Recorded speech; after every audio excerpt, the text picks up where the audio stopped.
Dear chosen one, who told you power had to be earned through approval? Who convinced you that you needed permission to walk in what was already yours? Because here's the truth. Power is not handed to people like you. It's taken, it's claimed, it's activated. And those who carry divine authority don't wait for an open door, they become the door. Just think about Beyoncé. One of the most powerful women in entertainment didn't wait to be accepted. She didn't apologize for her presence. She stepped into her greatness, fully, unapologetically, and took her place in the world. And here's the wild part. As powerful as she is, she doesn't even touch the raw spiritual energy you carry. You're not just talented, you're chosen. You might not see it yet, but others do. That's why they react the way they do. That's why the air changes when you walk into a room. That's why people who claim to love you start acting funny the moment you step into your confidence. Because your energy, your God-given frequency, speaks before you ever say a word. Did you know that science backs this up? Research has shown that human energy, your presence, can literally shift the atmosphere. It can influence emotions, alter decisions, even change someone's heartbeat. That's not superstition, that's measurable. So no, you're not imagining it. They don't just see your power, they feel it, and it terrifies them. Have you noticed how some people go quiet around you? How they get strangely competitive, start undermining your wins, or throw shade masked as advice? That's not about you being too much. It's about you triggering their inner lack. Your light shines a spotlight on everything in them that's still hiding. So, before we dive in, I want to take a moment to say thank you to those of you who've supported this message through Super Thanks. You are the reason this mission keeps reaching souls like yours. Your generosity doesn't just support a video, it fuels a movement. And even if you haven't donated, just your presence here means more than you know. Whether you give financially or spiritually, you are seen, you are appreciated, and you are part of this awakening. And if you're really ready to claim your power, I want you to do one thing right now. Type 999 in the comments. That number carries divine energy, the vibration of endings and new beginnings. It's a declaration that you're no longer waiting. You're taking your place. You're owning your energy. You're stepping into the identity heaven already confirmed over you. So now, let's go deeper. Let's talk about what's really happening. Because once you truly understand what's inside of you, you won't just change your life. You'll change every room you walk into. God's chosen ones, you have no idea how powerful you are. They feel it, and it terrifies them. Number 1, your existence alone disrupts the status quo, and they can't handle it. Chosen one, have you ever wondered why people shift uncomfortably when you walk into the room? Why silence suddenly falls or energy tightens the moment you speak? It's not because you've done anything wrong.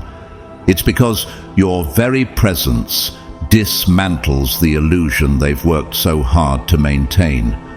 You don't even need to open your mouth. Your spirit already speaks volumes. Your energy alone is a threat to systems built on conformity, comfort, and control. You don't need to climb a stage, wear a crown, or prove your worth through grand achievements. You were marked the moment you entered this world. The way you observe deeply, the way you speak truth when silence is safer, the way you carry yourself like you've already seen the ending, that disrupts everything. It's not because you're being rebellious, it's because you were never made to blend in. But here's the question. Why does being authentic unsettle so many people? Because people are addicted to predictability. The systems of this world depend on everyone knowing their place. When you refuse to shrink, when you won't conform to their expectations, you expose how artificial the whole setup really is. They don't hate you. They fear the reflection of their own limitations that you force them to see. As Romans 12:2 reminds us, do not conform to the pattern of this world, but be transformed by the renewing of your mind. You've been renewed, you've been transformed, and that transformation is like an earthquake to anyone still clinging to a fake version of themselves. Think of Prince, the iconic musician. His style, his voice, even his identity shattered industry molds. He didn't ask permission, he was permission. Permission to be radically unique, unapologetically gifted and untamed. And because of that, institutions didn't know how to market him, but the world couldn't ignore him. You represent the same kind of spiritual disruption. When they can't box you in, they start resenting your freedom. When they can't make sense of your courage, they try to silence it. Why? Because your very existence becomes a mirror to their fears, showing them everything they never dared to become. Has someone ever told you you're too much, too intense, too deep? That's not a flaw, it's a signpost. You are touching parts of them they've suppressed. Instead of rising with you, they deflect their discomfort back onto you. But their discomfort is not your responsibility.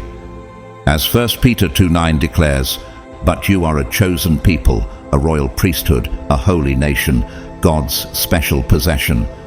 You are not common, you are not easily explained, you were set apart. So why should you expect to be accepted by a world you were sent to shake? Even Maya Angelou, a poet, a prophet in her own right, used nothing more than her voice and presence to demand truth. Her mere being caused waves.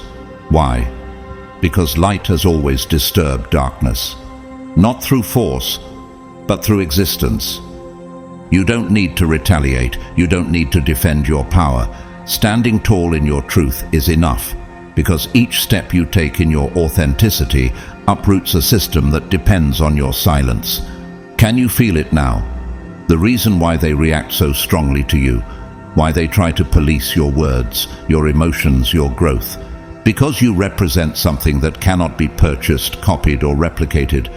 Divine authenticity. A soul aligned with truth cannot be tamed. Just like Jesus walking into the temple and flipping the tables, your presence flips the atmosphere. You weren't made for passivity. You were designed to expose what's fake, break what's harmful, and liberate what's trapped. Remember what Isaiah 41:10 says. Do not fear, for I am with you. Do not be dismayed, for I am your God. Let that courage settle in your bones. You don't need applause to validate your purpose. You don't need agreement to affirm your identity. Rosa Parks didn't shout, didn't argue. She just refused to stand up. And that one act of spiritual resistance ignited a movement. Not because she intended to become a symbol, but because power doesn't have to announce itself. It just is. And so are you. The truth is, chosen one, you don't have to be loud to be loud. You don't have to fight to win. Sometimes the loudest roar is the quiet certainty of someone who knows who they are. That's you, and they feel it, even when you say nothing. Number 2, you are unpredictable, and that shakes their control. Chosen ones, why does your unpredictability make them so anxious? Why do they react not to what you've done, but to the mystery of what you might do next? It's because they've never truly understood you, and deep down they know they never will. The world fears what it cannot define, and you, chosen one, move in rhythms they didn't write. You don't follow their schedules, trends, or emotional cues. You're not led by ego, pressure, or manipulation. That's what makes you a mystery. And, to them, a threat. Proverbs 3:5-6 says, Trust in the Lord with all your heart, and lean not on your own understanding. In all your ways submit to him, and he will make your paths straight. Your path isn't theirs. It was never supposed to be. That's why they can't track you. And when they can't track you, they can't trap you. Look at Elon Musk. Love him or not, no one can predict what he'll do next, and that terrifies both markets and media alike. He doesn't play by the script, and neither do you. People with vision, people who operate beyond logic, make the system glitch. They try to test you, push your buttons, corner you into predictable patterns. Why? Because if they can predict you, they can prepare for you. If they can anticipate your steps, they can block them. But when you flow with divine timing, there's no map that can hold you. Think of Serena Williams. She didn't just show up, she dominated. Opponents didn't just prepare for her power, but for her unpredictability. She could win with finesse or fire, and that made her unstoppable. You carry that same edge. People don't know if you'll whisper or thunder next, and that keeps them on edge. But unpredictability isn't chaos, it's divine strategy, it's spiritual agility. Jesus never healed the same way twice. One moment he used words, another time mud and spit. Why? Because when you're flowing in divine purpose, formulas don't apply. Ecclesiastes 11:5 reminds us, "As you do not know the path of the wind, so you cannot understand the work of God." Your movements are guided by the Spirit, not by fear, and that scares those who rely on control. You've probably experienced this. People who once celebrated you begin questioning your decisions, doubting your silence, analyzing your every move. Why? Because they lost control over how you show up, and that loss of control feels like danger to them. Even Kobe Bryant had this effect. His opponents never knew what angle, what strategy, what pace he'd come with. His unpredictability was part of his brilliance, and like him, you don't need to explain your methods to be effective. Just move how you're led, and let the results speak for themselves. As John 3:8 declares, "The wind blows wherever it pleases. You hear its sound, but you cannot tell where it comes from or where it is going." That's you, a spiritual force that can't be captured.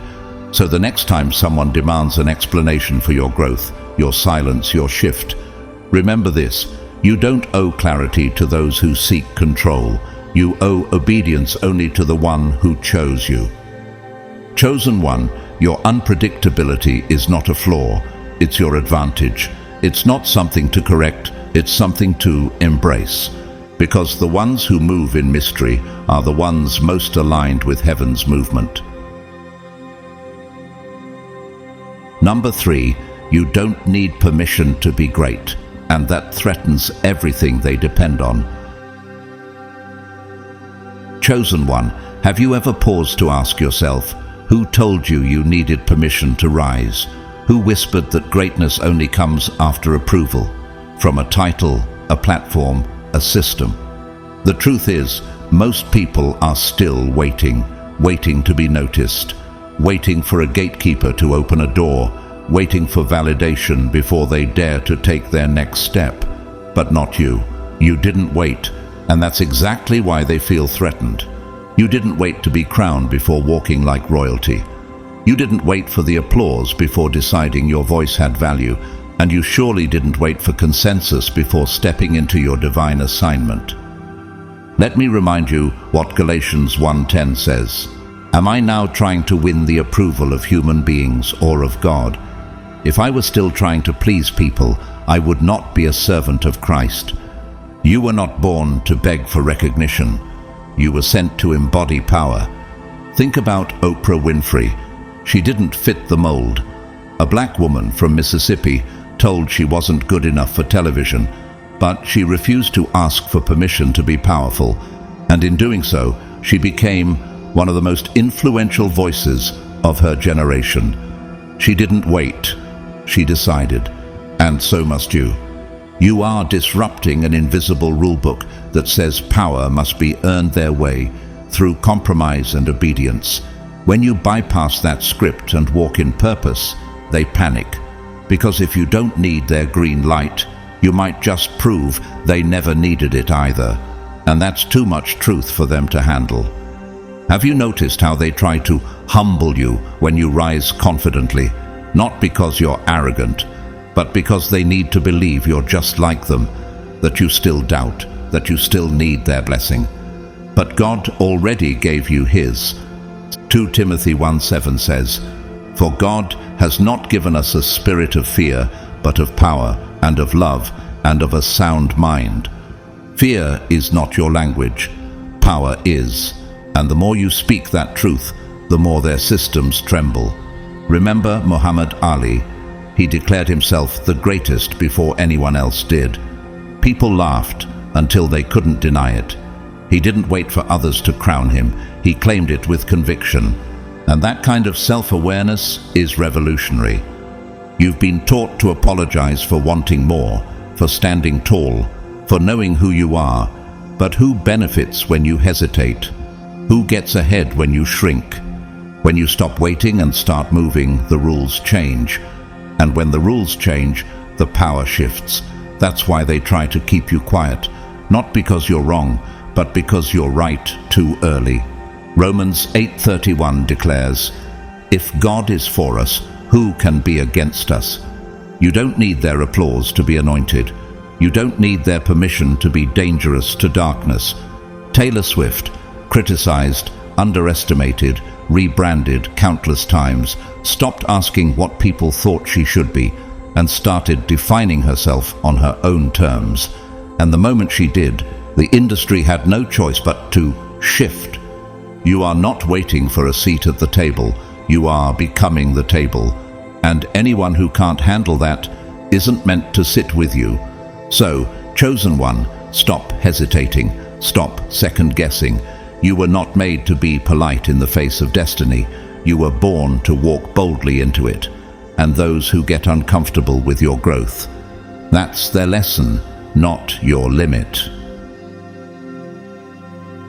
Number 4, your presence forces people to confront their own limitations. Have you ever wondered why someone suddenly turns cold toward you, even when you've done nothing wrong? Why they start avoiding you or subtly attacking your confidence? The truth is piercing. It's not always what you're doing. It's what you represent. You are a walking reminder of what they could be, but never chose to become.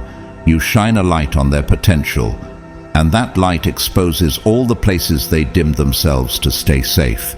That's why your presence doesn't just inspire, it disrupts. Hebrews 4:12 says, "For the word of God is alive and active. It judges the thoughts and attitudes of the heart." You carry a living word, and sometimes your presence alone feels like judgment, not because you're judging them, but because their spirit already is. You're not just a person, you're a mirror, and mirrors don't lie. You remind them of every dream they shelved, every risk they were too scared to take, every part of themselves they buried in fear. That's why they throw shade, not because you're wrong, but because you're real. And the realness reveals the truth. Think of Frida Kahlo, raw, bold, unapologetic. Her art didn't conform to beauty standards or polite aesthetics. It revealed pain and strength, complexity and contradiction, and many couldn't handle her, but the world couldn't ignore her. People who are uncomfortable with themselves will always be uncomfortable around you, especially when you rise without their permission, smile without their approval, and thrive without their support. Have you ever been told, "You're too much"? That's their code for, "You remind me how little I've dared to be." But you're not too much. You're just not shrinking. And that makes you magnetic to truth and repellent to denial. As Psalm 139 verse 14 tells us, "I praise you because I am fearfully and wonderfully made." Your very design offends small thinking. You were made to be seen, and people who aren't ready to see themselves will always try to dim others. Even Howard Schultz, the former CEO of Starbucks, grew up poor in housing projects. He rose to greatness not by apologizing for his vision, but by challenging every limitation set upon him. His success forced people to rethink what was possible, and so does yours. People who lash out aren't always malicious. Sometimes they're wounded, but their wounds are not your weight. Your job is not to shrink to make them feel tall. Your job is to stand as a lighthouse. Those who are ready will find their way by your light. Those who aren't, they'll cover their eyes and complain it's too bright, and you must shine anyway.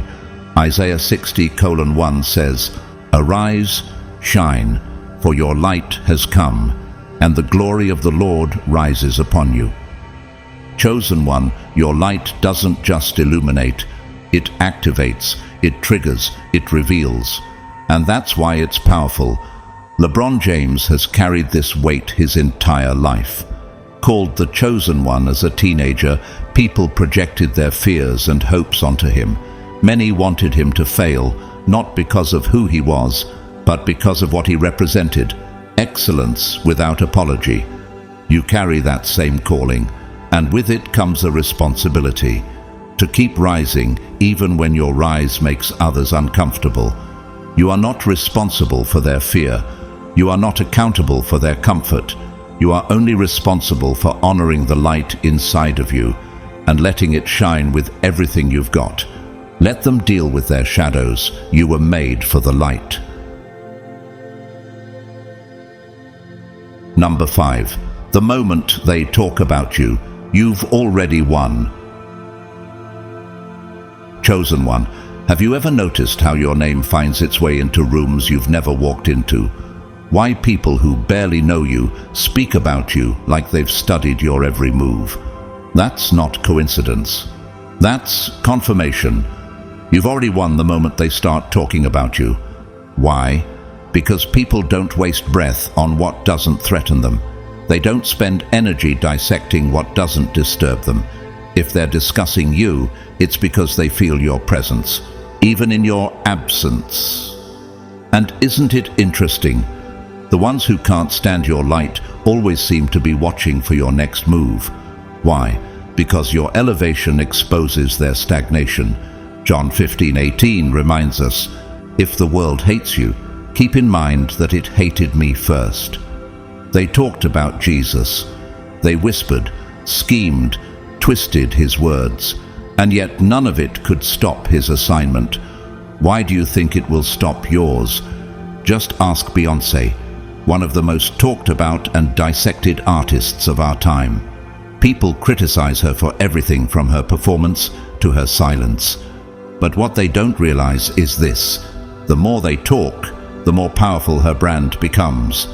And you, chosen one, have that same anointing. The more they mention you, the more they amplify your name, even if it's through slander. But have you asked yourself, why are they so invested in your downfall? What does your rise say about their own refusal to grow? It's because you remind them of what they didn't have the courage to pursue. Your courage is a mirror, and what they see in it unsettles them. Proverbs 26:27 declares, "Whoever digs a pit will fall into it. If someone rolls a stone, it will roll back on them." Their gossip doesn't bury you, it builds you. Every attempt to tear you down only reveals your elevation. Think of Nelson Mandela, labeled a threat, imprisoned, misunderstood, but behind bars his name grew louder, his influence wider. The same people who wanted him forgotten ended up making him unforgettable. You carry that same divine paradox. The more they resist you, the more God uses it to elevate you. And isn't that exactly how God works? They twist your words because your truth convicts them. They downplay your gifts because they don't know how to replicate them. And in their obsession with your life, they forget to live their own. Romans 8:37 says, "In all these things we are more than conquerors through him who loved us." That means you don't win by defending yourself. You win by existing in your calling. Even Malala Yousafzai, a young girl who was shot simply for wanting to go to school, became a global voice precisely because of her opposition. The attack didn't silence her, it elevated her platform. Why? Because truth doesn't die under pressure, it multiplies. So let them talk, let them whisper, let them scroll and screenshot. While they're wasting time trying to damage your name, God is still writing your destiny. You don't need to prove yourself. Your fruit will speak. Your progress will speak, and their reaction, that's the loudest proof of all, that you already won the moment they felt the need to mention your name. Number 6. You don't need to be liked. You need to be respected. Chosen one, have you ever asked yourself, is my desire to be liked holding me back from becoming who I'm called to be? Because here's the truth, approval is a prison, but respect is power. Most people adjust themselves for approval. They dilute their essence, silence their truth, and delay their purpose, just to make others feel comfortable. But God didn't call you to be agreeable. He called you to be impactful. And impact rarely comes with universal applause. Luke 6:26 warns us, "Woe to you when everyone speaks well of you." In other words, if everyone likes you, you might not be doing anything worth resisting. And if there's no resistance, there might be no real movement.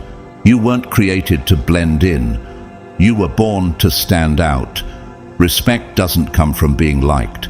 It comes from being consistent, authentic, and unapologetically aligned with your purpose. Think of Steve Jobs, often criticized for his leadership style, his intensity, even his lack of likability in certain circles. But despite the criticism, he was respected for his vision, and his legacy reshaped industries. He didn't strive to be liked. He focused on changing the world. So let me ask you, are you dimming your light just to make others squint less? Or are you willing to shine even when it makes them uncomfortable? People who are respected walk differently. They speak with weight. They don't chase crowds. Crowds gather around them. Proverbs 29:25 tells us, "Fear of man will prove to be a snare, but whoever trusts in the Lord is kept safe." If you're always worried about who likes you, you'll never move with the freedom required to fulfill your calling. Respect opens doors that popularity can't. It puts your name in rooms you've never stepped into, and it causes even your enemies to pause before they oppose you. Why? Because respect is rooted in something eternal. Mother Teresa wasn't seeking popularity. She lived among the forgotten, serving the poorest of the poor. She wasn't adored by all, but she was deeply respected across every political, religious, and cultural line. Because respect doesn't require approval. It requires integrity. When you stop trying to win over the masses, your soul gets quieter. You stop explaining, you stop performing, you stop negotiating your worth for applause. Isaiah 2:22 warns us, "Stop trusting in mere humans who have but a breath in their nostrils. Why hold them in esteem?" You weren't called to win a popularity contest. You were called to carry God's presence with such boldness that even those who dislike you must acknowledge you. Look at Greta Thunberg, a teenager who faced criticism, mocking, and dismissiveness. But she didn't fold for approval. She stood for truth, and even those who disagreed with her couldn't deny her influence. When you shift from seeking to be liked to being respected, you become unshakable. You start walking in authority. You start choosing silence over explanation, action over validation. And you realize you never needed their applause. All you ever needed was to walk in the power of who God created you to be. Number 7, they can't understand you because you don't speak the language of limitation. Chosen one, have you ever been in a room full of people and still felt completely alone? Not because you're distant, but because you're on a different wavelength altogether. It's not that they dislike you, it's that they can't comprehend you. And it's not your job to make yourself smaller just so they can. You don't speak their language, and that terrifies them. You speak the language of action, vision, forward motion. You think in terms of what's next, while they cling to what if. You look at risks as gateways. They see them as barriers. You dream in movement. They sleep in excuses. 1 Corinthians 2:14 says, The person without the Spirit does not accept the things that come from the Spirit of God and cannot understand them because they are discerned only through the Spirit. You're not being misunderstood because you're off track. You're being misunderstood because you're spiritually ahead. Their confusion is confirmation. Look at Nikola Tesla, a man so ahead of his time his ideas were labeled eccentric or impossible. He wasn't crazy, he was operating decades ahead of everyone else. Most couldn't understand his frequency. You carry that same mantle. The world calls it strange, but heaven calls it chosen. Have you noticed how they label you? Too intense, too ambitious, too unrealistic. But the truth is, they're not actually reacting to your personality, they're reacting to your frequency. Your mindset challenges their mediocrity, and rather than rise to meet your level, they'd rather pull you down where they feel safe. But, chosen one, why should you slow your pace for those who've chosen comfort over calling? Why should you translate divine instruction into human language when it was never meant for them in the first place? Isaiah 55:8-9 reminds us, "For my thoughts are not your thoughts, neither are your ways my ways, declares the Lord." If God's direction for your life looks foreign to others, it's because it wasn't written in their dialect, it was written in the heavens. Think of Simone Biles, the gymnast who redefined the limits of the sport. Her ability was so unmatched, judges had to invent scoring adjustments. Why? Because what she did couldn't be measured by normal standards. And neither can you. People stuck in fear will always call freedom reckless. They'll mock what they don't understand and try to bind what they cannot control. But your path isn't meant to be understood by those still walking in circles. Let them call you crazy. Let them doubt your motives. Let them misunderstand your every move. Because the ones who are meant to walk with you, they'll recognize your language without needing an explanation. John 10:27 declares, "My sheep listen to my voice. I know them, and they follow me." The ones called to move with you, they'll hear you. The rest, let them stay confused. Even Lady Gaga early in her career was misunderstood, mocked, and ridiculed for her eccentric fashion and bold creativity. But those who mocked her eventually had to admit she wasn't performing for attention. She was speaking a truth they hadn't yet learned how to listen to. So, keep speaking progress. Keep building. Keep advancing. And if they don't get it, let them stay behind. You were never meant to be fluent in fear. You were always meant to speak in faith. Number 8. Power isn't always in what you say. It's in what you choose to withhold. Chosen one, have you realized this yet? Real power doesn't always announce itself. It's not always loud, not always public.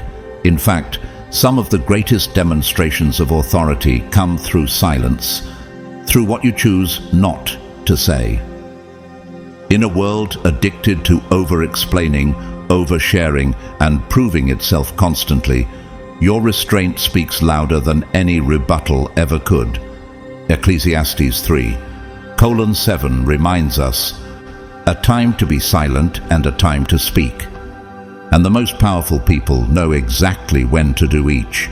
You've probably noticed it. When you stay quiet instead of clapping back, it drives them wild. They expect you to react, to defend, to match their chaos. And when you don't, it forces them to sit with their own noise. Silence unsettles those who thrive on control. Why do you think they push so hard to get a response from you? Because if they can pull you into a reactive state, they can frame the narrative. But when you remain still, precise, unbothered, the narrative collapses. You've given them no foothold. Think of Keanu Reeves, rarely caught in drama, rarely reactive. He lets his peace unsettle rooms that thrive on scandal. His silence has become part of his power, and his presence impossible to ignore. When you speak only when necessary, your words gain weight. People lean in when you do speak, because your silence made them earn your voice. That's influence. Proverbs 17:27 declares, "The one who has knowledge uses words with restraint, and whoever has understanding is even-tempered." Not every insult needs a response. Not every accusation needs a defense, because not every battle is yours to fight, especially when God is already defending you. Princess Diana embodied this. Even as the tabloids tore her apart, she chose silence over scandal. She let her work, her kindness, and her spirit speak. And because of that, she became untouchable, revered even by those who once criticized her. Have you been tempted lately to defend yourself, to correct every false word spoken over you? Pause, ask, is this worth my energy, or is my silence the greater strike? You don't owe people a play-by-play of your evolution. You don't need to explain what God is doing in your life to those who aren't spiritually mature enough to recognize it. Psalm 46:10 urges us, "Be still and know that I am God." Stillness is not passivity, it's divine confidence. A silent spirit often roars louder in the spiritual realm than a shouting mouth ever could. Think of Barack Obama during moments of intense opposition. He didn't yell, he didn't react. He paused, measured, and moved with purpose. That kind of stillness under pressure, it commands more attention than chaos ever could. Chosen one, not every battlefield is worth stepping onto.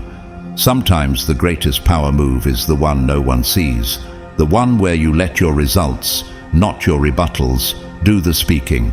When you master this, when you realize you don't have to show up for every battle or clap back at every lie, you become unshakable. Your silence isn't weakness, it's warfare. And when used strategically, it becomes a force that breaks through noise, confuses your enemies, and preserves your strength. Because remember, kings don't argue with jesters, and warriors don't waste arrows on shadows. Number 9, you are the exception, and that shakes their entire reality. Chosen one, let's get one thing straight. You are the exception, and that's not by accident, it's by divine design. But have you ever noticed how nervous people get around exceptions? It's not just jealousy, it's the spiritual discomfort of watching the impossible unfold in front of their eyes, without explanation. Most people live inside mental rulebooks they never wrote, but blindly accepted. They say, "You need this degree. You must wait your turn. Success takes this many years." These rules give them a false sense of control, a comfort zone dressed as logic. But then you show up and you break the script. You move differently. You don't wait for permission. You don't ask to be seen. Your presence commands attention. And instead of applauding your courage, they attack it. Why? Because you proved their rules weren't real. Mark 10:27 says, "With man this is impossible, but not with God. All things are possible with God." Your life is living proof that divine favor doesn't ask for credentials, and that terrifies those who've spent years building their identity around man-made limitations. Just look at Steve Harvey. Homeless, laughed at, doubted.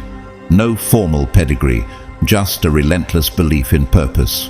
Today, he sits atop media, comedy, and culture. He didn't follow the script, he rewrote it. Have you ever felt the sting of people calling you lucky, or downplaying your results by saying you had help, or it's just timing? That's not truth, that's deflection, because if they admit you made it without following their rules, then those rules crumble. Isaiah 43:19 reminds us, "See, I am doing a new thing. Now it springs up. Do you not perceive it?" You are the new thing. You are God's disruption to a tired system. And some people can't perceive it because they're too busy clinging to the old. Think of Tyler Perry. Hollywood laughed when he launched his own studio, a black man owning his space, not renting one. But he didn't just break a rule. he erased the whole board. And so do you. That's why they try to discredit your rise. They say you cheated, skipped steps, or didn't earn it. But what if those steps were never God's plan for you to begin with? Romans 9:15 declares, "I will have mercy on whom I have mercy, and I will have compassion on whom I have compassion." Favor isn't fair, and neither are divine exceptions. Even Malcolm X was feared not just for his boldness, but for being an exception to what society expected of men like him. He was articulate, radical, and spiritually driven, and that shook the system to its core. Chosen one, you represent a terrifying truth that their limitations were never laws, just lies dressed up as logic. So don't shrink to make their rules make sense. You weren't made to conform, you were made to confront. Philippians 4:13 says, "I can do all things through Christ who strengthens me." All things, not traditional things, not approved things, not wait your turn things, all things. So let them talk, let them flinch, let them try to minimize you. You've already shattered what they called impossible, and there's no putting that back together. Number 10, you see through the illusions, and that makes you a threat to the system. Chosen one, have you ever looked around and wondered, why is everyone so asleep? Not physically, but spiritually. Why do they chase what doesn't matter, strive for approval that doesn't fulfill, and sacrifice their authenticity just to fit in?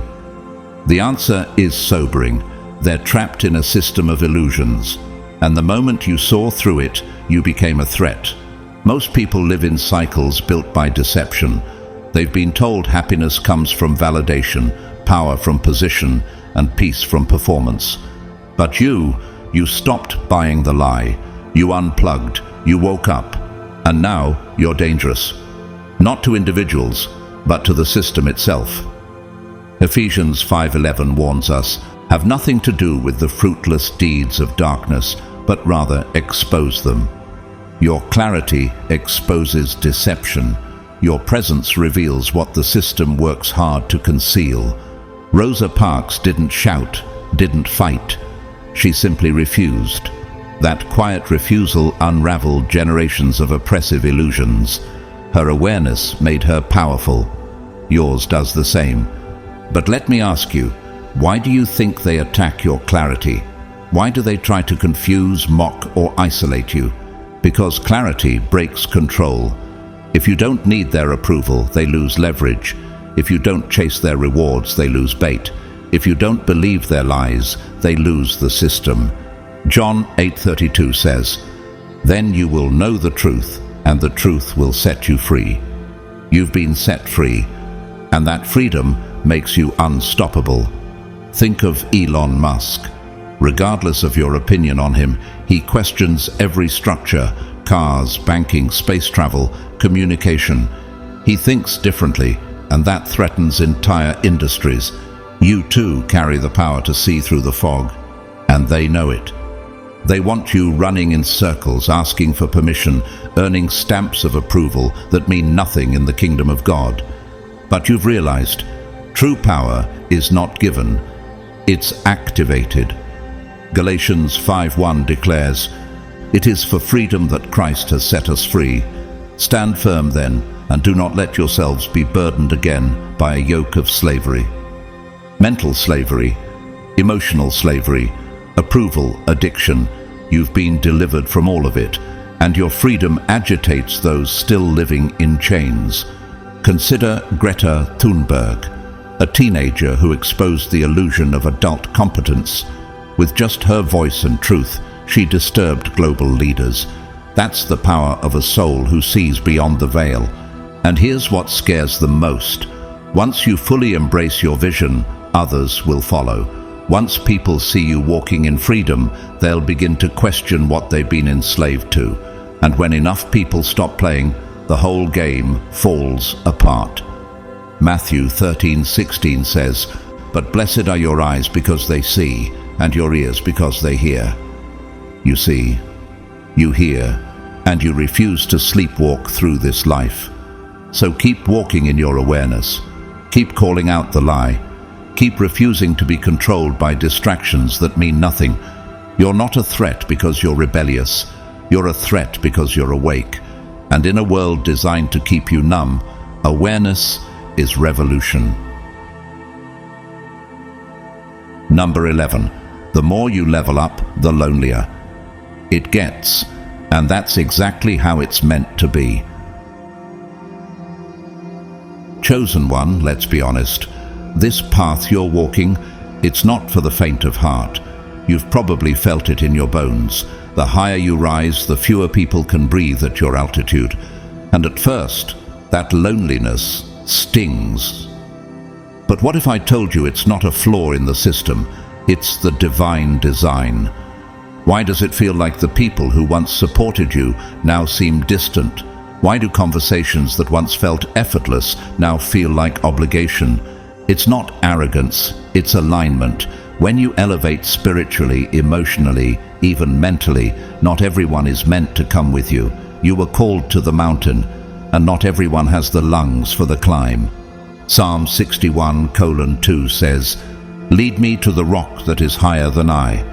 You've been led higher, to revelation, to maturity, to clarity. And those heights come with thinner air, fewer voices, and more silence. That's not isolation, that's refinement. Think of Michael Jordan. As he rose to basketball greatness, his inner circle shrank. Why? Because his discipline exposed others' comfort. His vision left no room for mediocrity. You carry that same gravitational force, and it repels those unwilling to grow. You might be wondering, why can't they just celebrate my growth? Why does my progress make them pull away? Because every level you conquer reminds them of the ones they've avoided. Your rise is a mirror, and some people can't face their reflection. Proverbs 13:20 tells us, "Walk with the wise and become wise, for a companion of fools suffers harm." The ones who can't climb with you were never assigned to your summit, and the further you rise, the more you realize growth isn't rejection, it's selection. God is filtering your circle so you can breathe at the altitude you're destined for. Remember Maya Angelou. She didn't beg people to stay when they left her life. She said, "When people show you who they are, believe them." Her strength wasn't in how many stood with her, but in how deeply rooted she stood alone. So must you. The loneliness you're feeling isn't punishment, it's a reward. It means you're no longer addicted to noise. You no longer need applause to validate your purpose. You've stepped into mastery, and mastery chosen one is quiet. Isaiah 30:15 reminds us, "In quietness and trust is your strength." That's your edge. You've outgrown shallow waters, and deep wells don't have crowds, they have depth. Take Simone Biles, one of the most dominant athletes in history. When she prioritized mental health over medals, many couldn't understand. But those who really get it, they respected it. Because the higher you go, the fewer people understand what's truly at stake. So when relationships fade, let them. When support gets silent, thank God for the filter. You weren't created to carry everyone. You were created to carry destiny. 2 Corinthians 6:17 says, "Come out from among them and be separate, says the Lord." Separation isn't punishment, it's positioning. And the ones meant for your next chapter, they'll find you on that level. You won't have to chase them because they've climbed too. Number 12. They want you to doubt yourself because your confidence destroys their illusions. Chosen one, do you feel it? That subtle pressure, those veiled comments, that quiet resistance whenever you take bold steps. That's not coincidence, that's fear disguised as concern. Because the truth is, they don't need to stop you, they just need you to stop yourself. Doubt is their favorite weapon. Why? Because it's internal, it's silent, and it's contagious. James 1:6 warns us, "But when you ask, you must believe and not doubt, because the one who doubts is like a wave of the sea, blown and tossed by the wind." If they can plant even a whisper of hesitation in your spirit, they don't need to block your door, you'll lock it from the inside. That's why their critiques aren't always harsh, they're subtle. Are you sure you're ready for that? That's a big leap. People like us don't usually make it. It sounds like advice, but it's fear. Their fear, projected onto your destiny. Consider the story of Oprah Winfrey. Early in her career, a producer told her she was unfit for TV. That seed could have grown into doubt, but she didn't let it. And because she didn't listen, millions today have someone who changed their lives. You've probably experienced it too. People close to you making you second-guess yourself. But ask yourself, why do they seem more comfortable when you shrink? Why do they applaud you just enough to keep you from flying? Because your boldness challenges their excuses. Your progress confronts their complacency. And if you succeed without needing approval, their whole story falls apart. Romans 12:2 reminds us, "Do not conform to the pattern of this world, but be transformed by the renewing of your mind." They conformed, you transformed, and now they don't know how to interpret you. Think of Malala Yousafzai, shot for going to school, targeted for her mind. But she refused to internalize their fear, and because of that, she became the youngest Nobel Prize laureate. Doubt didn't win, purpose did. And chosen one, the same victory is available to you. When imposter syndrome creeps in, pause and ask, who gave this voice permission to speak into me? Is this truth or is this trauma? 2 Timothy 1:7 tells us, "For God has not given us a spirit of fear, but of power, love, and a sound mind." If the voice in your head is not power, not love, not clarity, it's not from God, it's not for you. Remember Barack Obama's rise. Critics questioned his every move, challenged his legitimacy, tried to seed doubt in the minds of millions. But he stood steady, calm, clear. Because when you carry purpose, doubt can't defeat you unless you invite it in. The next time someone tries to make you second-guess your calling, don't take it personally. Take it prophetically. It's a sign you've stepped into territory they were too afraid to claim. Galatians 6:9 encourages us, "Let us not become weary in doing good, for at the proper time we will reap a harvest if we do not give up." You are closer than you think, and they know it. So when they whisper doubt, respond with silence. When they question your timing, trust your God. And when they try to hold you back, thank them for confirming just how powerful your presence really is. Number 13, the most powerful person in the room is the one least afraid to lose. Chosen. 1. What if I told you that true power has nothing to do with appearances, not wealth, not recognition, not even influence, but everything to do with fearlessness? In every room you walk into, notice this. The loudest person isn't always the strongest. The most decorated isn't always the most secure. The most powerful person is the one who's least afraid to lose. Why? Because fear of loss is the leash that holds most people back from stepping fully into their calling.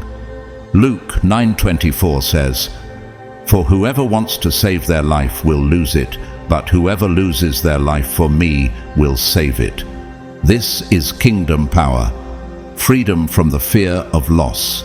You don't move to preserve your status, you move to fulfill purpose, and that makes you unshakable. Most people are controlled by what they're trying not to lose, their image, relationships, comfort, stability. Even people with massive influence often live small because they're playing defense. They don't lead, they protect. They don't build, they manage. But you're built differently. Think of Nelson Mandela. He spent 27 years in prison and when released didn't seek revenge. He led with vision. He wasn't attached to reputation or revenge. He was guided by calling. That's the kind of fearless leadership you're stepping into. Have you ever been told, "Be careful, you're risking too much"? But here's the real question. What are you actually risking when you're aligned with God's will? 2 Corinthians 4:16-18 reminds us, "So we fix our eyes not on what is seen, but on what is unseen." The ones who operate by the Spirit aren't obsessed with security. They're rooted in eternal vision. That's why you make bold moves others are too paralyzed to consider. Steve Jobs said it best. Remembering that you are going to die is the best way to avoid the trap of thinking you have something to lose. That's the energy of someone unafraid to fail, and that's why he revolutionized the world. You see, when you detach from the outcome, you become unpredictable. And unpredictable people can't be manipulated. They can't threaten you with loss. They can't shame you with rejection. They can't bribe you with attention. You're not playing to keep, you're playing to create. Philippians 1:21 says, "For to me to live is Christ, and to die is gain." What can man take from someone who has already surrendered everything to God? Remember Joan of Arc, a teenage girl who defied armies because she believed she was chosen. She didn't fear death, and because of that, kings bowed before her mission. She didn't beg for survival. She fought for purpose. So what's the takeaway, chosen one? Fearlessness is not recklessness, it's clarity. It's the awareness that you were never in control to begin with. God was. Isaiah 41:13 declares, "For I am the Lord your God, who takes hold of your right hand and says to you, 'Do not fear, I will help you.'" That's why you rise while others hesitate. That's why you build while others wait for guarantees. That's why you're walking where others are still deciding if it's safe. You've already realized the one who's least afraid to lose is already free. Number 14, you are the storm, not the shelter. Chosen one, this is your wake-up call. You weren't made to be manageable. You weren't made to be calm, silent, or small. The reason they can't handle you is because you weren't made to comfort the system. You were made to disrupt it. You are not the shelter, you are the storm. The world wants you tame, predictable, easy to categorize, but every time you speak, every time you move, every time you refuse to shrink, you remind them, this storm doesn't bow to fear, it reshapes reality.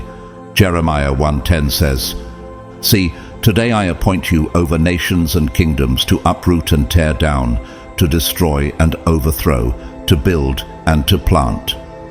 You were never meant to keep things as they are. You were called to tear down what's false and rebuild what's real. Have you noticed how your boldness makes people nervous? How your presence causes people to pause before they speak? It's not arrogance, it's energy, it's spiritual weather. Your atmosphere commands attention because you carry the storm of transformation. Think of Harriet Tubman, small in frame, massive in spirit. She moved like thunder in the night, shattering systems of bondage. No permission, no spotlight, just divine conviction. That's the storm you carry. Disruptive yet destined. Why do you think they tell you to calm down, be careful, or not make people uncomfortable? Because your very existence unsettles systems built on lies, and storms don't make apologies for where they land. Matthew 10:34 says, "Do not suppose that I have come to bring peace to the earth. I did not come to bring peace, but a sword." You were sent to disturb what has become too comfortable, and some people confuse peace with control, but what you carry is divine confrontation. Even Beyoncé, in her Lemonade era, unleashed a version of herself the world wasn't ready for. Raw, revolutionary, a storm, and suddenly the world had to adjust. Not her. People fear what they can't contain. That's why they mock you, minimize you, or label you. because once you fully activate, everything false around you has to collapse. Romans 8:19 says, "For the creation waits in eager expectation for the children of God to be revealed." And your revealing is not silent, it's seismic. Remember Greta Thunberg? She didn't ask to be liked. She shook global leaders with truth they weren't ready to hear. That's what storms do. They arrive without apology, and they leave nothing the same. So let them misunderstand you. Let them talk. Let them stay comfortable in fragile systems while you rise with wind in your steps and fire in your lungs. Psalm 18:10 says, "He mounted the cherubim and flew. He soared on the wings of the wind." You are not walking, you are soaring. And storms don't wait for clearance to move. They follow the wind of divine instruction. Let them call you too intense. Let them say you're too loud, too much, too different. That's code for, you make us question everything we thought was safe. And you should. Because you weren't sent to fit in. You were sent to shift the entire atmosphere. So don't dim your thunder. Don't suppress your rain. You are not here to bring shelter. You are here to bring change. Beloved chosen one, if this message stirred something deep within you, if it awakened a truth you had buried, reminded you of your power, or helped you see yourself more clearly, then don't brush it off. This wasn't just another message. It was a divine confirmation. You didn't find this by accident. You were led here on purpose. And now that it's in your spirit, you have a choice. Silence it or spread it. If something in you shifted, if something resonated, then share this message with someone who needs it. Someone who's been questioning themselves, feeling stuck, playing small. Like, comment and pass it on. Let this message be the spark that lights a fire in someone else. Because you never know whose life will change just by hearing what you've already been shown. To every single one of you who's been walking this journey with me, I want to say thank you from the deepest place in my spirit. Thank you for showing up, not just with your views, but with your heart. Thank you for receiving these words and doing the inner work. To those who have supported this message through super thanks, thank you for your generosity, your faith, and your belief in this mission. You're helping to keep this movement alive and flowing. But whether you've donated or not, please hear this. You are just as valued. Your presence is a gift. Your energy is felt. And I am profoundly grateful for every single one of you. This isn't just about content. This is a calling, a community, a movement of chosen ones who refuse to conform, who refuse to play small, who are waking up and remembering who they are. If you're ready for more truth like this, raw, real, unfiltered, then subscribe to the channel, turn on the bell, and stay close, because we're just getting started. The world needs more voices that don't bow to fear, more souls who shake systems, break generational limits, and walk boldly in their divine identity. And if that's you, then stay right here. You're not just watching this, you're part of it. You've always known you were different, always felt that fire inside, always sensed you were called to more. This is your confirmation. You weren't imagining it. You weren't too much. You were just ahead of your time. You were never meant to fit into the system. You were meant to transform it.